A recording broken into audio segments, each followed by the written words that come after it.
Distance પ્રોટેક્શનના ફાયદા જણાવો. તો તેનું ઓપરેશન જે છે એ ફોલ્ટના ડિસ્ટન્સ એટલે કે ઇમ્પિડન્સ ઉપર આધાર રાખે છે અને એટલે જ એ કદાચ કુદરતી રીતે સુરક્ષિત એટલે કે પ્રોટેક્ટેડ અને અસુરક્ષિત વિભાગો એટલે કે અનપ્રોટેક્ટેડ વિસ્તાર પરના ફોલ્ટ વચ્ચે ભેદ પારખી શકે છે એટલે કે ડિસ્ક્રિમિનેટ કરી શકે છે.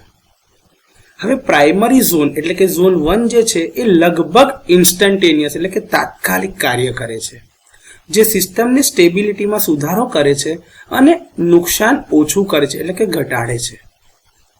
ઓવરકોરન્ટ પ્રોટેક્શનથી વિપરીત તે સોર્સ ઇમ્પિડન્સ અથવા તો જનરેશન લેવલમાં જે તફાવત થાય છે એનાથી વિશેષ રીતે પ્રભાવિત થતું નથી.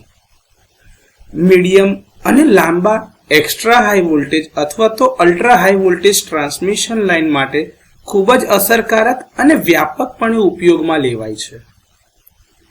મૂળભૂત ડિસ્ટન્સ પ્રોટેક્શન સિસ્ટમ જે છે એ પાયલોટ વાયર અથવા તો કમ્યુનિકેશન સિગ્નલ વિના જ કાર્ય કરે છે. જો કે તે એમની સાથે ઉમેરી શકાય જેથી તમે એન્હાન્સ પ્રોટેક્શન લઈ શકો છો.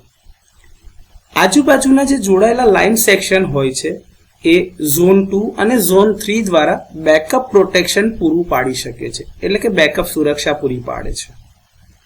લોડ કરંટનો તફાવત કામગીરીને નોંધપાત્ર રીતે અસર કરતો નથી, કારણ કે રિલેનો રિસ્પોન્સ જે છે એ કરંટ ઉપર આધારિત નથી, ઇમ્પિડન્સ ઉપર આધાર રાખે છે. ઇમ્પિડન્સ વધી જશે તો રિલે ઓપરેટ નહીં થાય, ઇમ્પિડન્સ સેટ વેલ્યુ કરતા ઓછો તો રિલે ઓપરેટ થશે. ફોરવર્ડ અને રિવર્સ ફોલ્ટ વચ્ચે તફાવત કરી શકે છે, જેના લીધે વધુ સારું કોઓર્ડિનેશન આપે છે.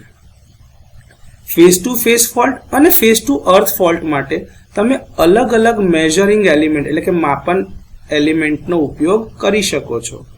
તો આ ડિસ્ટન્સ પ્રોટેક્શનના થોડા ઘણા ફાયદાઓ છે.